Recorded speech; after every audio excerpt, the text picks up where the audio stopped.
بات کر لیتے ہیں چیئرمین تحریک انصاف عمران خان کی، جو لانگ مارچ میں آگے ہیں۔ کہتے ہیں کہ اب پاکستان بدل رہا ہے۔ عمران خان نے کہا کہ پاکستان میں اس وقت جانوروں کا نظام ہے۔ چوروں اور ڈاکوؤں کو ہم پر مسلط کیا گیا ہے، جنہوں نے اربوں روپے لگا کر زمین خریدے۔ مارچ سے خطاب کرتے ہوئے عمران خان نے کہا کہ اس حکومت نے شہریوں پر اس طرح تشدد کرایا جیسے وہ دہشت گرد ہوں۔ اعظم سواتی کے ساتھ جو کیا گیا اس پر شرم آنی چاہیے۔ ارشد شریف کو دھمکیاں دی گئیں، منہ بند کرانے کی کوشش کی گئی۔ موید پیرزادہ، ارشاد بھٹی ملک سے باہر چلے گئے۔ عمران خان نے کہا کہ قوم امپورٹڈ حکومت کو نہیں مانتی۔ ملک میں فوری، صاف، شفاف الیکشن کرائے جائیں۔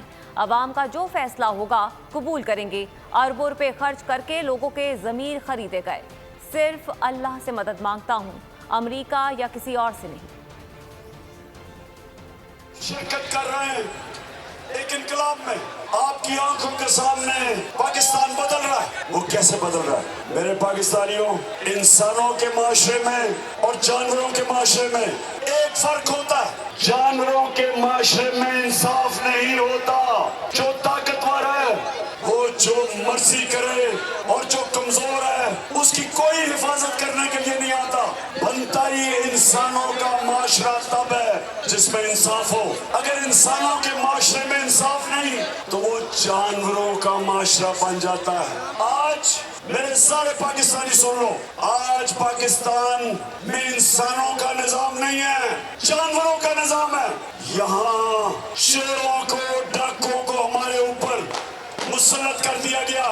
عوام کی انہوں نے پچھلے 6 مہینے میں مہنگائی میں کمر توڑ دی ہے، اور آپ ان کو ہمارے اوپر مسلط کر کے کہتے ہیں کہ ان کو قبول کر لو، اور جو ان کے سامنے کھڑا ہوتا ہے اس کے اوپر ظلم اور تشدد، صحافیوں کے اوپر جس طرح کی دھمکیاں، تشدد، ملک سے باہر جا رہے ہیں۔ آج پھر 2 صحافی موید پیرزادہ ملک سے باہر چلے گئے ہیں، ارشاد بھٹی ملک سے باہر چلا گیا، اس سے پہلے صابر شاکر ملک سے باہر۔ اور ہم یہ قوم کبھی نہیں بھولے گی، اس ملک کا نمبر 1 صحافی ارشد شریف شہید، جو رائے حق پہ کھڑا تھا اور جس کو دھمکیاں، منہ بند کروایا گیا، چینل سے نکالا گیا اور باہر اس کو جا کے شہید کیا۔ ہمارے لوگوں کو تشدد کیا اعظم سواتی کے اوپر، شہباز گل کے اوپر، ننگا کر کے تشدد کیا ان کے اوپر۔ اور میں آج سپریم کورٹ آپ کا شکریہ ادا کرتا ہوں کہ آپ نے اعظم سواتی کو کل بلایا۔ میں اپنی عوام کی طاقت پہ آیا ہوں، نہ امریکہ سے مدد مانگتا ہوں، نہ کسی اور سے مدد مانگتا ہوں،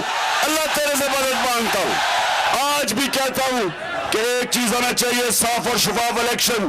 جو پاکستان کی عوام فیصلہ کرے وہ ہمیں قبول ہے۔ ملک کے بڑے بڑے ڈاکو جو ہمارے اوپر مسلط کیے گئے، جنہوں نے ارب کر کے لوگوں کے زمین خریدے، ہمارے لوٹوں کے، جو اس طرح بیٹھے ہوئے ہیں، ان کو قوم نہیں مانتی، امپورٹڈ حکومت کو نہیں مانتی قوم۔ پی ٹی آئی کا حقیقی آزادی مارچ صرف بول دکھا رہا ہے۔ 24 گھنٹے حقیقی آزادی مارچ، سب سے زیادہ ریلز اور سب سے زیادہ ریٹنگز کے ساتھ بول رہا نمبر 1۔